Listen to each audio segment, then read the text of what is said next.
So, let me breathe here.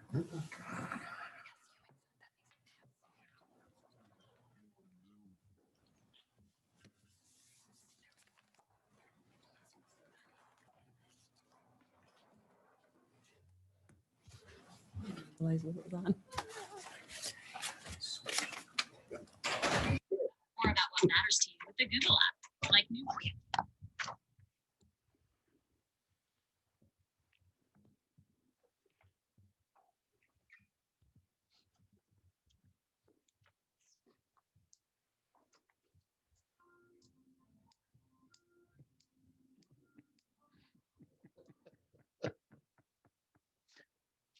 Way to go, Justin.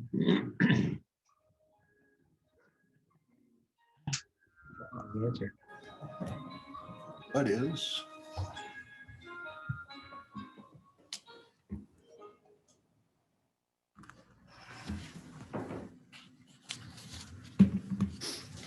All right, that was pretty good timing. I'd like to start this call to order this Board of Commissioners meeting. The date is Tuesday, September 8th.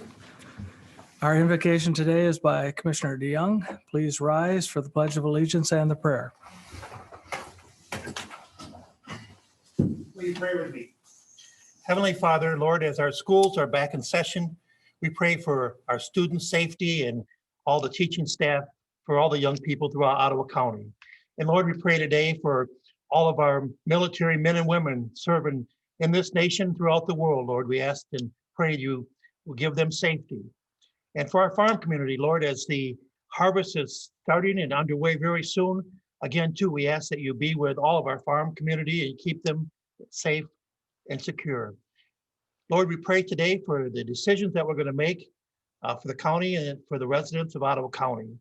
And Lord, last, we'd like to pray for our men and women, our first responders, and our deputies for the Ottawa County Sheriff Department. We ask that you watch over them and keep them safe. In thy name we pray. Amen. Allegiance to the flag of the United States of America and to the republic for which it stands, one nation, under God, indivisible, with liberty and justice for all.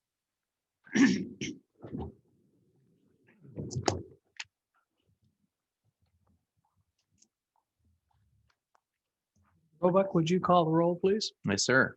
Mr. Garcia. Here. Mr. Baumann. Here. Mr. Zylstra. Here. Mr. Dannenberg. Here. Mr. Meppelink. Here.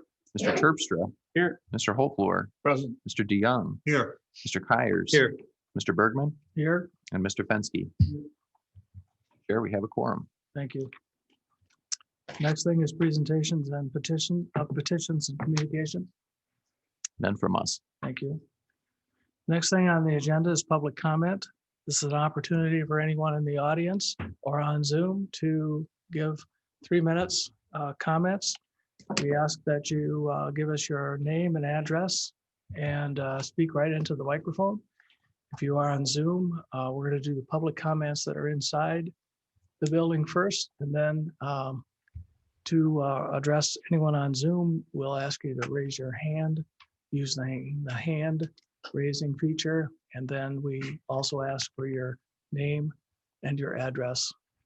So is there anyone in the public that would like to address the commission at this time?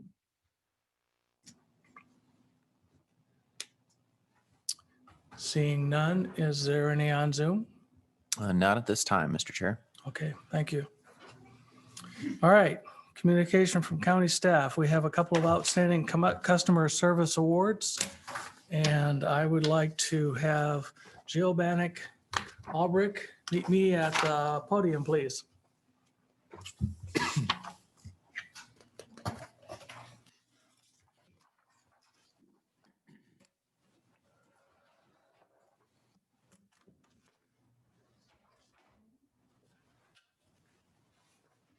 So Jill, come on over here. This award is being presented to you because you were nominated by a coworker for always being willing to help track down a lost file, inspect a sewage hauler, or jump in to deal with a pandemic.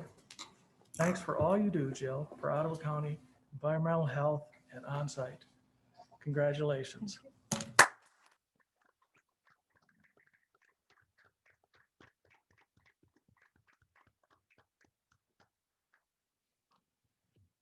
I need Kathy Covington. Would you like to?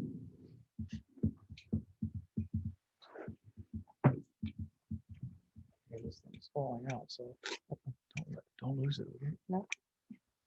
Okay, Kathy is receiving this as external second quarter outstanding customer service award for being nominated by a coworker on behalf of the county resident whose significant other passed away from cancer. This individual was overwhelmed with everything that needed to be done after his partner's passing. He reported that Kathy was so kind and helpful and eased the stress during the most stressful time of his life. Thank you, Kathy, for your compassion, customer service, and truly being an example of what it means to be an employee of Ottawa County. Thank you. Congratulations.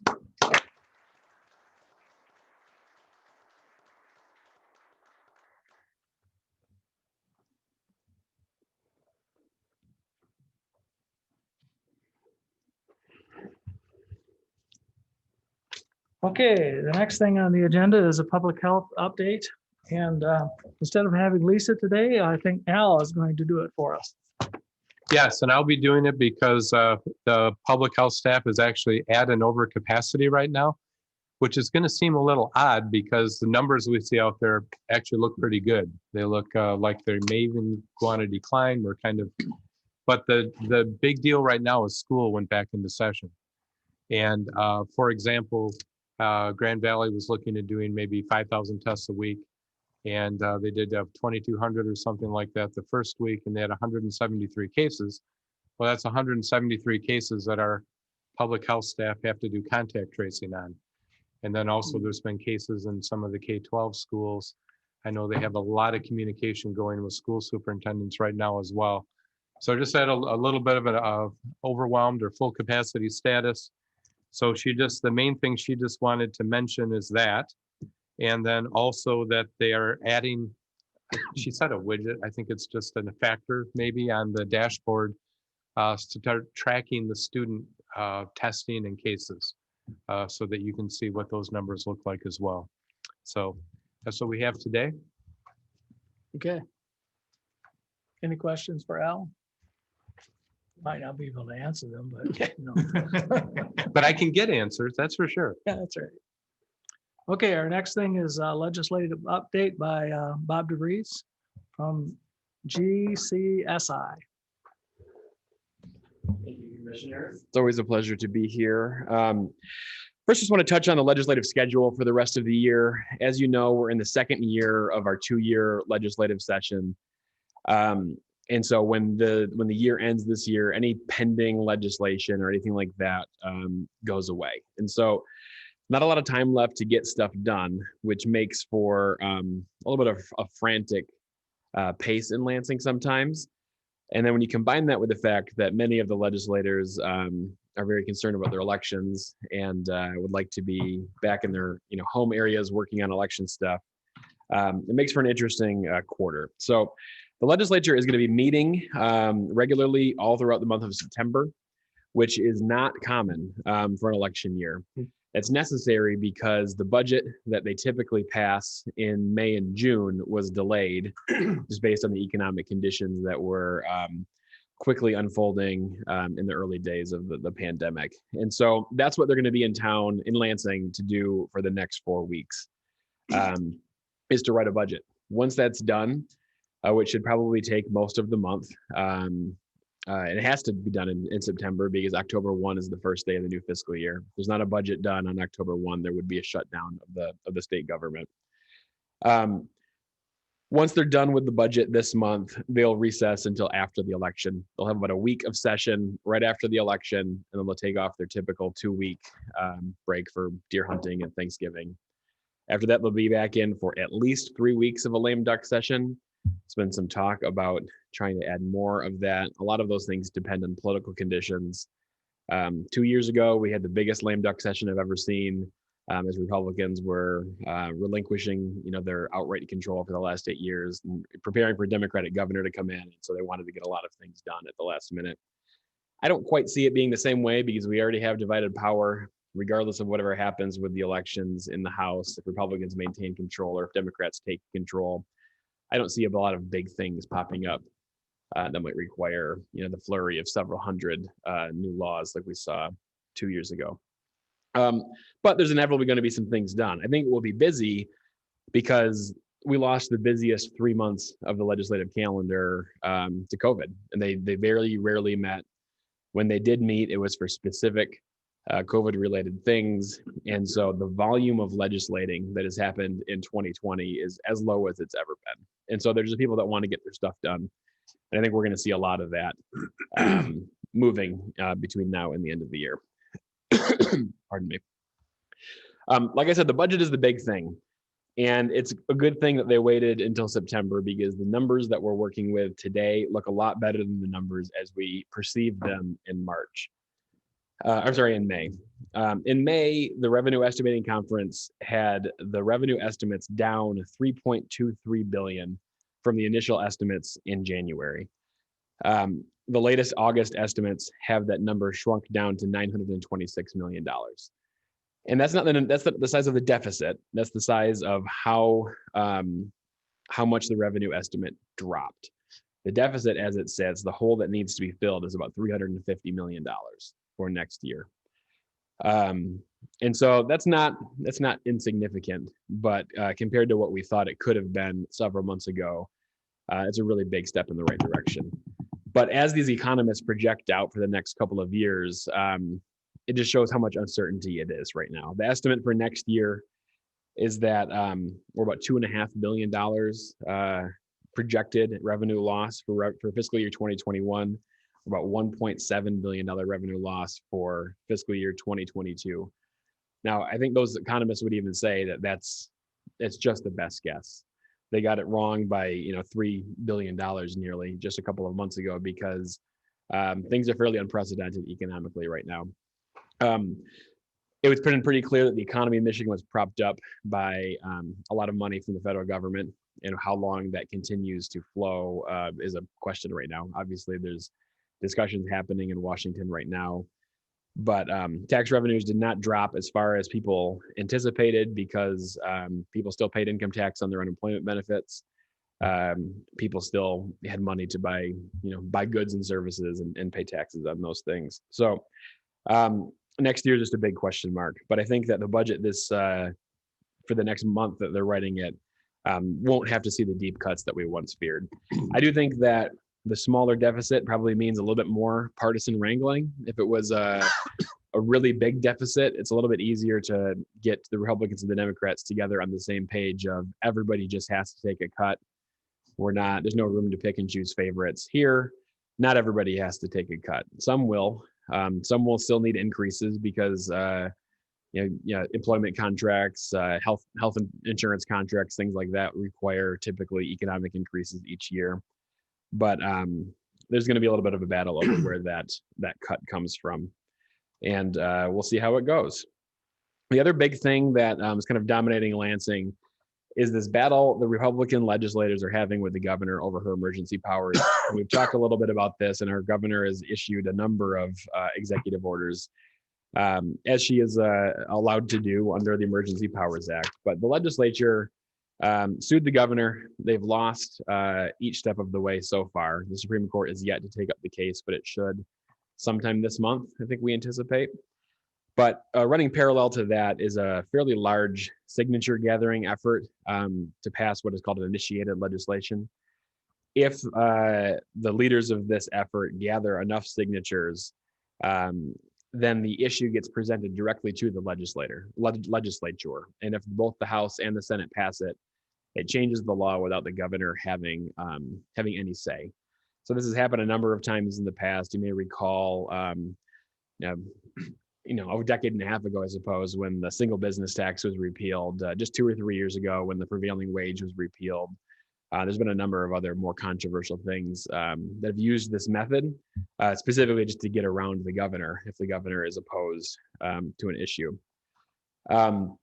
The initiative would repeal the 1945 Riot Act, which is the act that the governor has been using as her authority to issue, to declare a state of emergency, and then under that state of emergency to issue executive orders that typically would be up to the legislature to change statutes or to extend benefits or to spend money. There are two conflicting emergency power statutes, which is part of the problem. This 1945 Act gives the governor essentially unlimited power to declare an emergency whenever he or she believes it is necessary, and then to legislate through executive orders. There's another act in 1976 that gives the same authority, except that the governor has to go back to the legislature after 28 days and ask for it to be renewed for 28 more. That's the act the governor used initially to declare an emergency when COVID first came on the scene.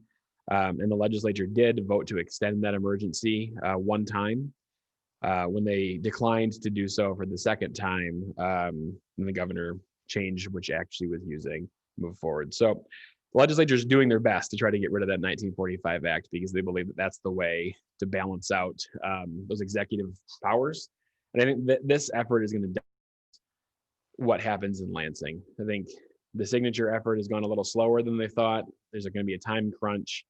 Wouldn't shock me to see a rare session after Christmas, to get something done on this issue before the end of the year.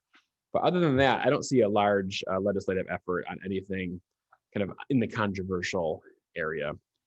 All of this is kind of bumped some of the Ottawa County priorities off of a lot of people's radar. Nobody's really talking about mental health funding right now. We've talked quite a bit about 4-year terms for county commissioners, and that's really fallen off the radar too. Everybody's focused on the budget and COVID and elections, and how all three of those things kind of intersect with each other. That's what I've got today. Be happy to answer as many questions as you have for me. Go ahead. Sorry. Just on the signature effort, what would be the main issues that the legislature would like to overturn or kind of back out of? It just repeals the entire act. I think the legislature believes that the 1976 Act would be the more appropriate way for a governor to behave in an emergency. It's a little bit of a challenging position because the legislature passed the 1945 Act, and the legislature could always repeal it. In fact, when they passed the 1976 Act, there's a notation in that act that specifically said that the 1945 Act was not repealed, which is why they've lost in the courts. Sure. All the way along. But I think the legislature wants the governor to have to come every 28 days and negotiate what the next step is. But there's not a specific action she's taking under the 45 Act that they would like to overturn. I mean, it seems like a lot of work if they don't have a specific end goal. What their goal would be is that when the 28 days runs out, that if the governor and the legislature don't have some sort of negotiated agreement about what's going to happen for the next 28 days, then the emergency power just turns off because they would have to vote to pass a resolution to extend the emergency for 28 more days. So, but there's no underlying issues that they're in a disagreement with the governor with? I'm sure there must be. I'm sure there are plenty, but for me to speculate this, on that. This issue and this issue are the reason why we want to overturn the 45 Act. Yeah, I think it's fair to say that legislative Republicans generally feel like the governor has overreached. Now, how specifically, I don't think I can tell you all the specific ways that they believe she's done that, but that's the impetus for why they've put this petition drive together. Frank? Bob, any idea how much federal dollars the state has received because of COVID-19? Yes. So we direct payments to the state of Michigan were only like $2 to $2.5 billion. There was more direct payments to local governments, but the number that came out during this revenue estimating conference is there was more like $40 billion of benefits paid to Michigan. A lot of that was unemployment benefits, the extra payment that people got. But that's the number that people have been using. We had a $40 billion kind of to the economy between May or June, whenever the CARES Act passed, and today. Are you able to use any of those dollars to cover the deficit in the budget? No, they were all kind of used to cover the deficit for the year that is just about to close. Okay. So over the summer, the legislature had about $1 billion hole to fill for the current year budget in just something that just popped up right as they were spending the money. And they used $375 million of the state's rainy day fund. And they were able to use their CARES Act dollars to fill the rest. So they were not required to make any in-year budget cuts. Okay. But it's also exhausted the CARES Act dollars. And then a final question. I thought I heard somewhere that the state of Michigan was starting to take applications for that $400 additional unemployment, benefit. So the state would have to get $300 or $100 out of the 400. Yeah. So is that also being considered in the budget if that's true? So my understanding is that the state is just going to do the $300. I don't know that it's been passed all the way to the governor yet, but I believe that it passed one chamber of the legislature last week in a budget supplemental that would accept the $300 from the feds. And that's it. And so I don't think there's been a final decision on whether the other $100 is going to come along with that or not, but it's actively moving as we speak. Okay. Anyone else? Yeah. I got a couple things. As of last week, Saturday, I stopped by the signature booth there by Zealand Farm Service, and they thought they had enough signatures. And I thought they needed 357,000 signatures. Mm-hmm. But they're saying they would like to be 100,000 over that to be able to pass all the signatures. Yes. So that's one thing I heard last week. The other thing is, I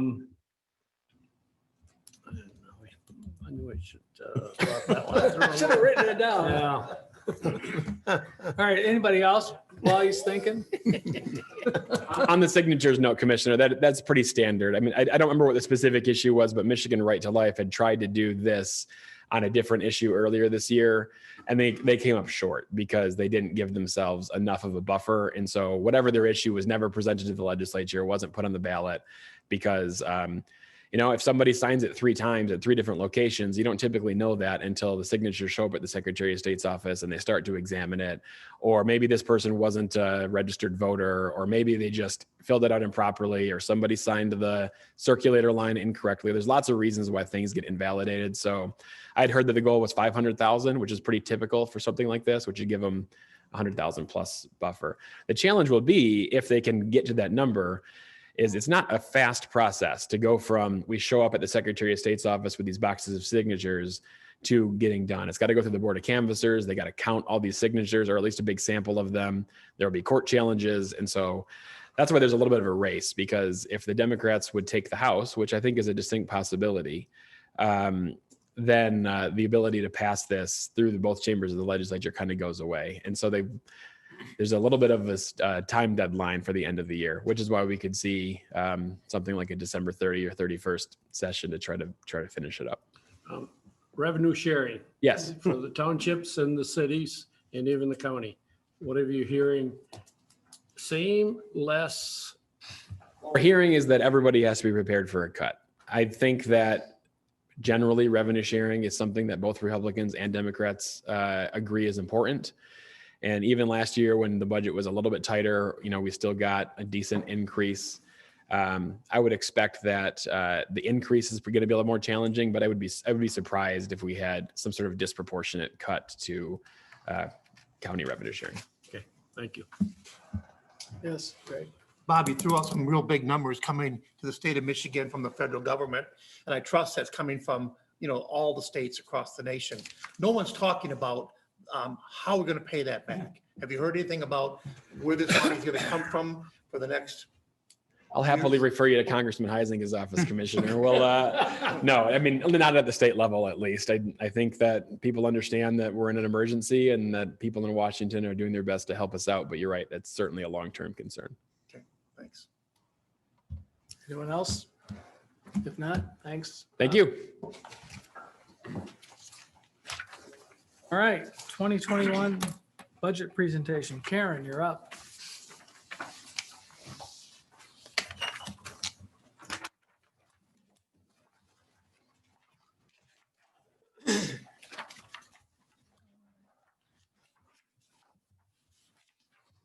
Thank you. 2021 proposed budget.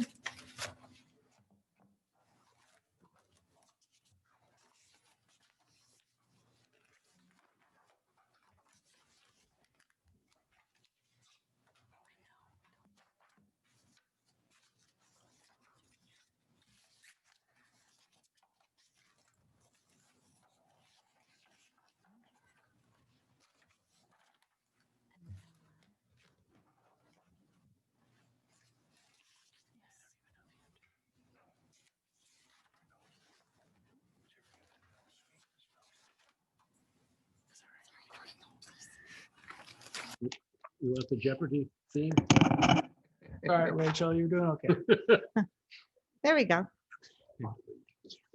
So the 2021 proposed budget. Today, I wanted to talk about the budget calendar when we started this process, some of the goals of this process and the assumptions that we made preparing the 2021 budget, and then go over the actual numbers of the proposed budget. So the budget calendar really begins in the spring, March through June, when departments make requests. And then it moves into a review process, really June through August. That culminates that review with the presentation of the budget to the Finance Committee. We post the budget on the website and in the clerk's office and advertise this public hearing, which is where we are today. After the public hearing and we hear comments from the public, September would be the budget adoption, and then October 1st starts our new fiscal year.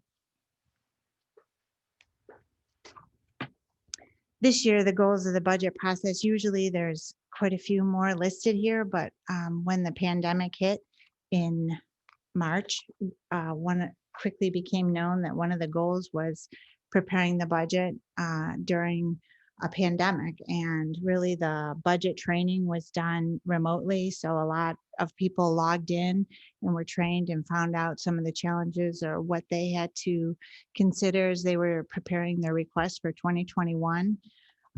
Capital infrastructure funding. So the board had taken action in the spring to contribute almost $1.3 million to the capital project fund, and helped us along with that goal.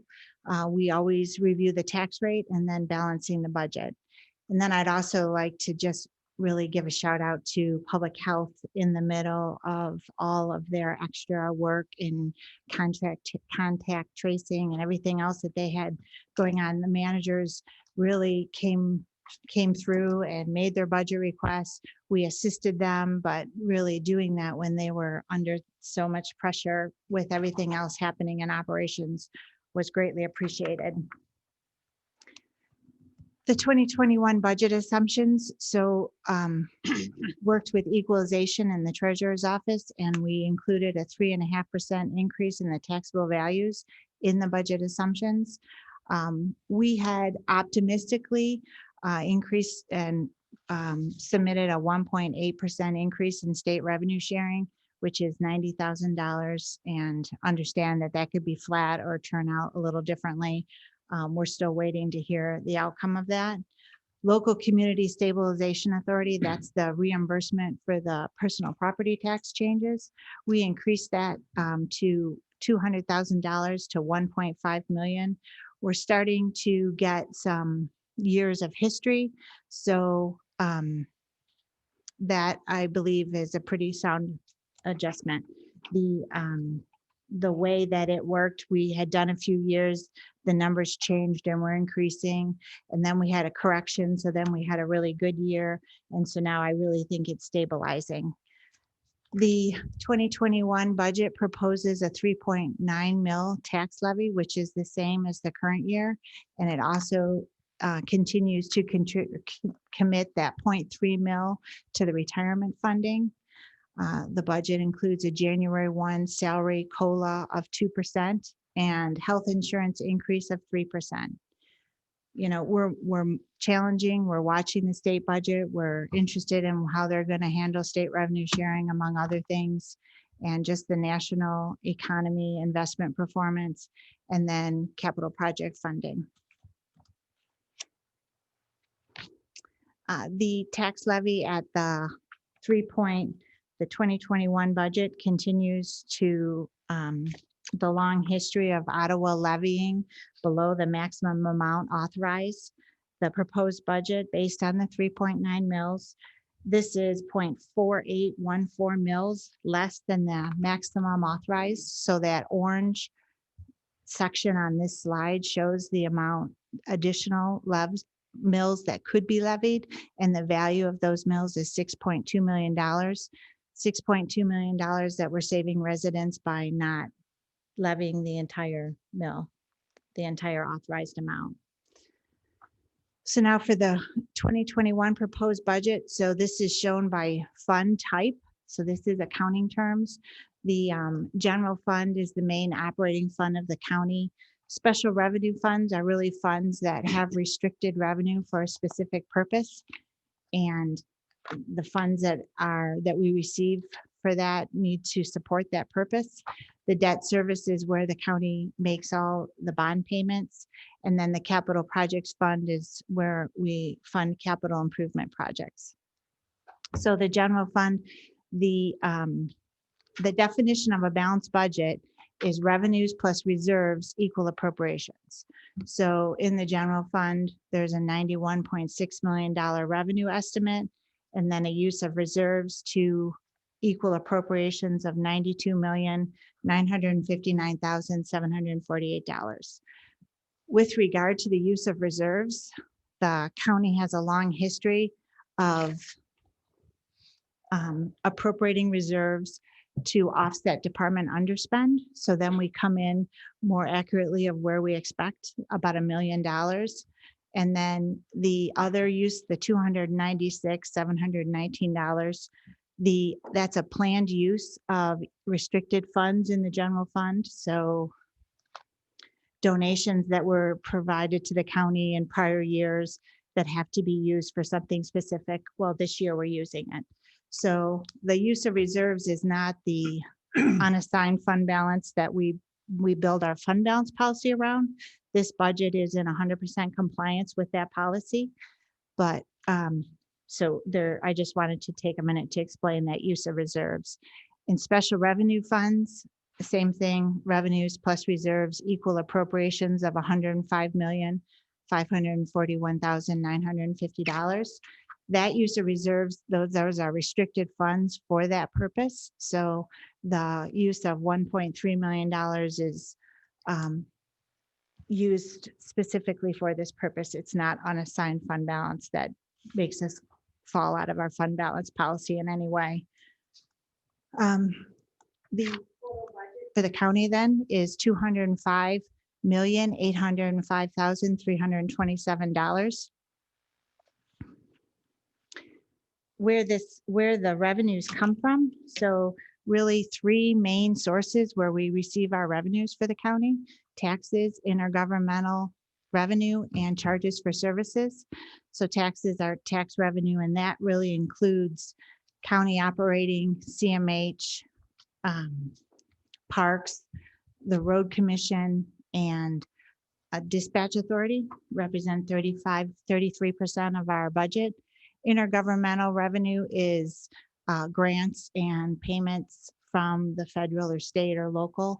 That would be Medicaid, state revenue sharing. Charges for services is when we charge for a fee for a specific service. So our main revenue sources are coming from three sources. And there was a slight change. If you look at last year to this year, the state reclassified. Originally, that reimbursement for personal property taxes was recorded as taxes. They've moved that to intergovernmental. So if you're looking at year over year, it's generally these three revenue sources, but the tax revenue declined slightly. Intergovernmental, I think, stayed the same. So where we spend our money, we really spend our money in three main categories, and half of that goes to personnel. So salaries and wages plus benefits equals 50% of how we spend our resources. And then another 24% is contractual services. So generally, looking at 74% of all of what we spend goes to providing services with people or contract services.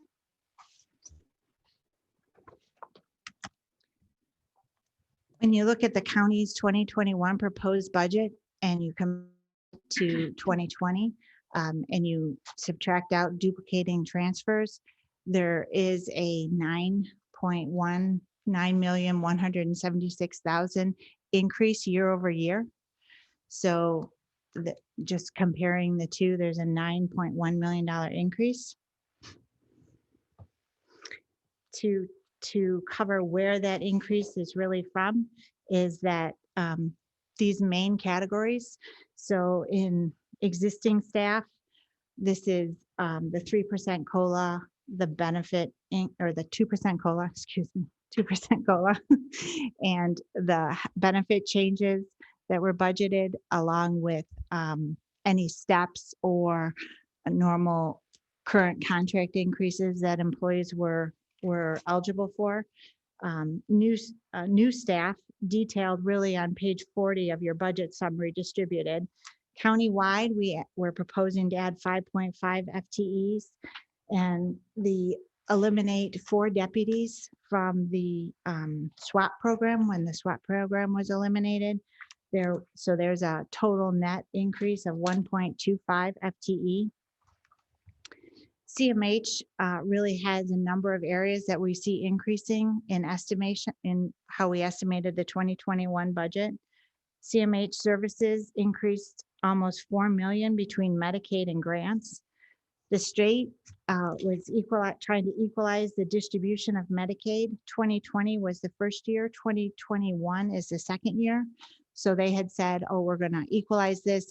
We're going to do it over multiple years. 2021 is year 2 of that equalization. 2 grant-funded groundwater initiatives for almost $900,000 is proposed in 2021.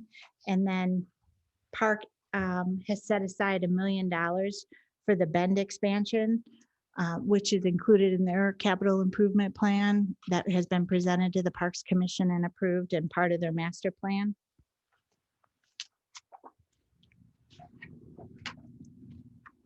So looking at the 2021 capital investment, this is directly from the capital improvement plan that was adopted by the board last month. The replacement of the case management and jail management system is to replace the outdated AS400. And the current project is included at $700,000. And I noted that that's really a placeholder estimate. We are early in the stages of designing the system and reviewing the options. So we really don't have final budget estimates for that, but it was so important we wanted to include it. Other than the Parks Bend project, the remaining capital projects really focus significantly on maintenance and refreshing the IT systems, the technology systems.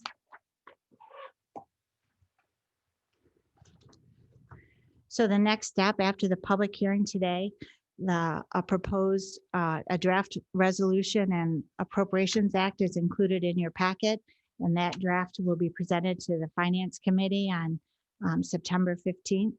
On September 22nd would be on the board's agenda. Finance Committee passes it, and then upon adoption on October 1st, we would start the fiscal year.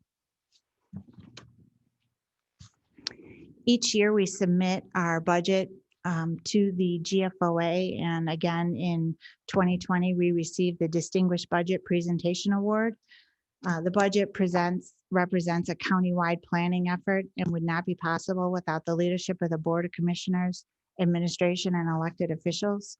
A special thanks to the CIP review team, planning and performance improvement, who helps us with all of our metrics and strategic initiatives that are included in the budget document, and Fiscal Services Department. Are there any questions? Yes, Karen. The debt service fund, I just need a little information. You said that's for the bonds, okay? Yeah. How many, okay, that's the 4.7 million. Is that the payment we make to the bonds, or is that the total part of debt that we're in? That is the annual debt payment, so Okay. of all the bonds. Okay, and are some of the bonds dropping off shortly, or do we have them for a few years yet? We few years, we have the big ones are there's really the 2015, we refunded a lot of bonds, pulled everything together, got a much better rate. And that's early fiscal year 29. So December of 28. Okay. And then the pension bonds, same kind of timing. I think it's the same, it might be the exact. So early fiscal year 29 is going to be a very, quite a few debt is going to drop off. Okay. So, and what is our yearly payment about that we're making on this 4 million about? No, the 4 million is the payment. Is the payment. Okay. It is the okay, payment. Thank you. Yes. Okay. No, that's it. Thank you. Anyone else? Question for Karen? All right, Karen, I want to just express our appreciation for you and your department of the work putting this together. Thank you. We're ready for a public hearing on this budget. And I'm asking Mr. Garcia if he would make those motions, please. Thank you, Mr. Chairman. At this time, I'd like to make a motion to open the public hearing to receive comments on the 2021 budget. Support. Been moved and supported. Do we need a roll call on that? I think so. Okay. You wanna- Sir, Mr. Penske, Yes. Mr. Zylstra, Yes. Mr. Kyers, Yes. Mr. Garcia, Yes. Mr. Holbrook, Yes. Mr. Baumann, Yes. Mr. DeYoung, Yes. Mr. Meppelink, Yes. Mr. Dannenberg, Yes. Mr. Yeah. and Mr. Bergman. Yes. Motion passes. Is there anyone from the public that would like to comment on our budget? Is there anyone on Zoom that would like to comment on our budget? We have no online comments. Okay, all right. Then, Mr. Garcia, would you make a motion to close the public hearing? So I make the motion then to close the public hearing on the 2021 budget. Support. It's been moved and supported. Justin, would you call the roll, please? Mr. Zylstra, Yes. Mr. Penske, Yes. Mr. Baumann, Yes. Mr. Kyers, Yes. Mr. Garcia, Yes. Mr. Meppelink, Yes. Mr. Dannenberg, Mr. DeYoung, Yes. Mr. Holbrook, Yes. Mr. Terpstra, Yes. and Mr. Bergman. Yes. Motion passes. Next thing is the approval of the agenda. Can I get a motion, please? So moved. Been moved and supported. Comments or questions? Justin, would you call the roll, please? Yes. Mr. Garcia, Yes. Mr. Meppelink, Yes. Mr. Holbrook, Yes. Mr. DeYoung, Yes. Mr. Zylstra, Yes. Mr. Terpstra, Yes. Yes. Mr. Dannenberg, Yes. Mr. Penske, Yes. and Mr. Bergman. Yes. Motion passes. Under actions and reports, consented resolutions, Mr. Fenske. Thank you, Mr. Chair. I would like to make a motion to approve consent resolutions 1 and 2. Support. And moved and supported. Comments or questions? Justin, would you call the roll, please? Yes. Mr. Holbrook, Yes. Mr. Meppelink, Yes. Mr. Terpstra, Yes. Mr. Garcia, Yes. Mr. Zylstra, Yes. Mr. Penske, Yes. Mr. Dannenberg, Yes. Mr. DeYoung, Yes. Mr. Baumann, Yes. and Mr. Bergman. Yes. Motion passes.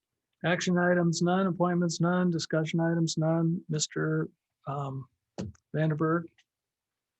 Yeah, we have a lot of work is going on behind the scenes, trying to get the wage study off the ground. And also union negotiations will begin within the next couple of weeks. There's work being done on the health benefit costs for next year, and those bids should be in within the next few weeks. So it's a really busy time of year for administration, preparing for launching the budget and everything that takes place on October 1 and then also January 1. And of course, we still continue to have our challenges with COVID now and then as well. And then that I think for today is about it. So, yeah. You're sure? I am positive. Okay. You look unsure of that. Final answer. All right. Next thing is general information, comments, and meetings attended.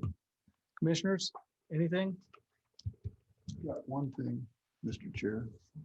Would like commissioners and audience to know that the Farms Are the Tapas is still going to be taking place on September the 24th at Terra Square. It's going to be kind of a unique experience in that you have a choice whether you want to go outside and be at a high top table. If you're not comfortable with that, you still can participate, and you'll be given a bag of the food from the 3-4 restaurants that are participating, and have your apple cider and all your food right in the bag, and you can drive in and drive out. So, and it's online, so you can still participate in all the online auctions. So I'd hope that you would consider supporting this preservation of our farmland. Okay, thank you. Anyone else? Mr. Chairman, I've got a couple of questions from our county clerk. I see that our general election is less than 60 days away. So will we be receiving applications for absentee ballots, or will they automatically be coming to those who voted last time, or how is that working? Sure. So the applications that were sent in June countywide were dual applications. Okay, they so it'll work for the included a general as question well. For August and November, and the voters could choose whether they wanted both or only one. So we are still receiving those in at pretty high rates daily. Our local clerks are taking in applications from people who've hung on to them and didn't apply for August, but are applying now for November. The other factor that we have in there is that Secretary Benson announced last week or the week before that she was going to be using CARES Act dollars to mail postcard reminders to about 4.4 million voters in Michigan. And that is simply a reminder that they can apply for an absentee ballot. So our voters will be receiving those as well. That was nothing generated by our office, but that was through the state. So I always reminded people too, if you don't know, if you're not sure whether or not you're going to receive a ballot, if you marked that box for November, you can always go online, michigan.gov/vote, and look right up, look to see if the clerk has an application for you for the month, for the November general. So actual ballots then will be mailed out when? So the ballots are going to be on hand on September 18, September and 19. So they'll be beginning to be mailed out that week of the 21st. The constitutional language in Proposal 3 mandates that ballots be available no later than 40 days. So that would be September 24. Okay. So it'll be the last week of September, essentially. People can expect to get ballots. Justin. Yes, sir. The way I understand it is somebody can register the day of the election to vote that day. Am I correct on that? Yes. Yep, that was They have to Proposal go to 3. the clerk's office first Right. to register, and then they can go to the voting precinct, right? Is that how it's supposed to work? Right. They can't do it in the precinct. They go to the clerk's office, and that database is a live database. And so it would automatically, automatically basically looks to see if they're registered elsewhere and when that registration occurred. So you can also change your address. If you've registered elsewhere, you can change your address on election day, and that counts as a new registration. And then the voter has the option to either vote in the clerk's office by absentee ballot. That ballot gets sealed up and brought over to the absentee counting board on election day, or they can take a receipt with them signed by the clerk to go back to the precinct and vote. Okay, somebody asked me about that, and they told me no, they can't vote on the same day. I said, yeah, I think they can. So, thank you. Yeah, no problem.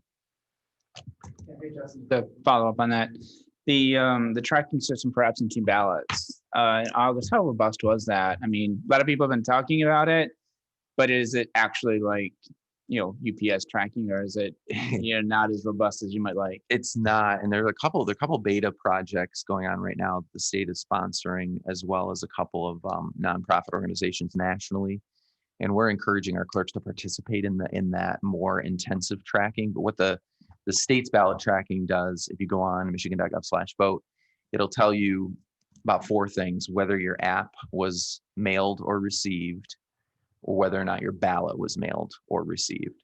So you at least know if your ballot has been received back by the clerk's office in time, or if the clerk mailed you a ballot and you haven't received it, it'll show the dates that was mailed. Okay. So the more intensive tracking is available, and it's kind of in that beta form, but that's basically like, the ballots at this mail house, it left the truck at this facility at this time. And I think it's a great tool, and it's a secure, it's a security feature that we probably really need to be rolling out. A lot of states have that tracking. And Michigan is certainly exploring that. And I think this may butt up against the Michigan state law, but there's no way that you can go online and say, I have submitted my absentee ballot. It has been not counted, but has been verified and I'm good to go. Or there's not that level of, security that my ballot has been. I mean, I know you can't run into that. You can't do anything before the election day, but there's no way a voter can say, yes, I voted and everything is good. Yeah, and that's definitely a concern of a lot of election officials as well. I mean, as a common practice, for sure, I will tell you that our election officials here are, at the day that they receive those, they're checking and going through the security verifications. And so if a signature is invalid or something is invalid, would invalidate a ballot, they're making contact with the voter that day. There is proposed legislation right now, and I don't know where that stands in terms of passing. The clerks associations are supporting it, that would mandate a clerk. By law, they would be required to notify the voter immediately.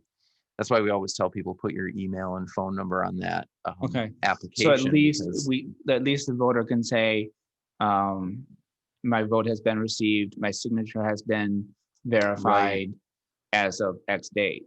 Right. And they can see that online, or they just wait for the phone call. Right. For the negative of that. Exactly. Okay. So if you don't get a phone call, then you're good. Basically. But there's no way to affirmatively find that online. Yeah. And that's really that critical next step. I think that would be a great process. And so we're supportive of that legislation. All right. Thank you. Justin, is it your recommendation that as soon as you get your absentee ballot, that you mail it back or drop it off as soon as possible? Oh, thank you so much, Commissioner, for that question. Yeah, definitely a strong recommendation that, we want voters to vote as quickly as possible, because that gives that opportunity to cure a potential problem so much sooner. And we definitely recommend, if you are going to use the post office to mail the ballot back, make sure that you do that 10 days in advance. Or obviously you can use a Dropbox. All 23 of our local jurisdictions have one. We're actually working on an app right now that will allow the voter to punch in their address. They'll get a photo of their Dropbox and a description of the Dropbox. So we're hoping to drive some traffic that way as well. But definitely the sooner the better in terms of getting that ballot back in, because that way we've got that time. Justin, I was going to bring up the Dropbox, so you beat me to it. So I'm glad, because I think, for people, if they're going to mail something at a post office, typically it's not that much further for them to, or on their way to the grocery store or whatever, put it in a Dropbox, right? It's a convenient option. Not worry about the postal department delivering it on time, because they actually delivered it themselves. It's definitely a convenient option. And again, that tracking is still there to note, okay, my clerk has received the ballot once the Dropbox been checked. That's important. Justin, can we assume that on Wednesday after the election, anything that comes in the mail, all bets are off? Well, currently, so the Supreme Court of Michigan, just before the August election, did decline to hear the ACLU lawsuit that was essentially suing the state. State law currently says 8 p.m. on election day is the cutoff for ballots. So any ballot not received by a clerk at 8 p.m. does not get counted. And so that went through the appeals process, and then the Supreme Court of Michigan declined to hear it. And so that stood for August. The Secretary of State and Attorney General have filed a joint complaint essentially with the Supreme Court, asking them to rehear that case. So that is something that we may, we're kind of telling our local clerks be prepared in the event that this does change, but currently the law is 8 p.m. on election day. And we had out of 49,000 absentee ballots cast, we had 90 of 49,000 that were returned late in Ottawa County. So I think overall that's a pretty good margin, although, we haven't delved into the data yet on, how early they were all mailed of those 90, but it's a small percentage. Well, if they give them an extra day and then they still have it, would you give them 2 more days, 3 more days? I mean, what would be the final day, or would we give them a year, that we can keep going? Governor and SOS did an op-ed in the Detroit Free Press over the weekend. I don't know if you saw it, but basically the Secretary of State is asking for 2 days, 48 hours after. And there is legislation, Democrat-sponsored legislation right now in the House, I think, and the Senate in Michigan, to allow that 48-hour window. But that is, that's currently unlikely to go anywhere. Would that be with enough legislatively? Who's ahead in the polls, or? Pardon me? Right, is that after the notices who's ahead in the polls that you can still drop off? Well, they just moved the No election comment. back 2 days. Okay. More. I know this is like the Ask Justin hour, but we're all clearing up our doubts. I know we had talked about the jurisdictions on prepaid postage. Do we have an idea how many jurisdictions, or if any, in Ottawa County are taking up the Secretary of State's offer on that? That's been a matter of discussion amongst a lot of our local clerks. I think it's been a little bit challenging because a lot of them, it is a local clerk decision. It's something that a lot of them are concerned with, particularly for going forward. So in other words, if there's an expectation on behalf of voters that postage is paid, and they're obviously, this is the biggest election probably potentially ever in terms of the number of voters that will receive an absentee ballot. They're concerned then that moving forward, postage won't be paid, and there'll be that friction there. So at this point, we don't have firm numbers. We actually asked late last week for a survey of our local clerks to kind of firm those numbers up, because it's important for us to know. I've been kind of pushing the clerks to come to a decision on that. And I think it's a tough one, because I personally don't believe we have a major problem with our postal service in terms of what we've seen. Election mail is prioritized in the postal system. At least here in Ottawa County, we have not had an extreme situation, but I think there's fear that by applying postage, we're going to encourage more use of the postal service and less drop box usage. So it's kind of a big debate right now. I'm sorry, I don't have a good answer. Yeah, so on that survey, we have no but positives up to right now as far as. Yeah, and I can check with our team, because we just sent it out. Okay. I think on Friday, so I haven't seen anything it'd be yet. great to know. Yeah. Okay, anyone else? All right, it's time for public comment. If there's any public comment that would like to come forward, you have 3 minutes, sir. Give us your name and address. Oh, very quick. Commissioner, thank you. Kevin Have 3 Bowling. minutes, so you can. Just 2 quick things I wanted to mention and go back to where you began the meeting with the Public Service Awards. Kathy Covington, who's on our Friend of the Court staff, is just an outstanding example of the kind of employees that we want here in Ottawa County and that many of us have. But one of the things that I wanted to mention to you, just based on anecdotal concerns around the state with budget cuts resulting from COVID expenditures and a variety of other things, I've heard a number of court administrators raise concerns about decisions that may need to be made about cutting training and professional development resources for staff. And one of the reasons we have fabulous employees in Ottawa County like Kathy, who do a great job with public services, not only their internal moral compass that guides them to do a great job, but also the fabulous training that our HR department and others do to keep our staff well-informed, well-trained, up to speed on things that our public needs to be helped out with. And I would just encourage you as you go through the budget process to keep that in mind, that, you know, our employees are really our front line of people that are doing all of the work for the public. And we really need to support them however we can. So that was one thing I wanted to mention. The second thing, I'm still under 3 minutes, I believe, is that Karen in her budget report mentioned just very lightly that this year the COVID pandemic was a challenge. And I just wanted all of you to know that I checked back with all of our staff in the courts that worked on budget preparation and getting everything together and going through the training that Karen mentioned, and without fail reported back to me that Karen and her staff went way above you know, what needed to be done. They were there for us. They answered questions. They really made themselves available to make sure that we could still continue to get the budget process through this year in spite of the pandemic. And I think Karen and her staff, and she was also going through some staff transitions at the same time, which any of us as managers know can be very challenging and difficult in and of itself. And she got the job done in a great way. And I just wanted to thank her on behalf of all of us that are involved in that process. Thanks, Kevin. Anyone else from the public like to speak? If not, is there anyone on Zoom? No? No, sir. Okay. All right, now I'll entertain a motion to adjourn. So moved. Moved and supported, all in favor, say aye. Aye. Opposed, same sign, thank you.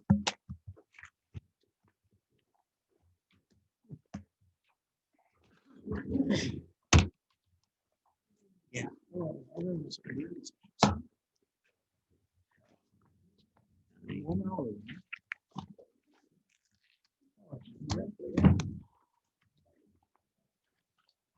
Somebody ran into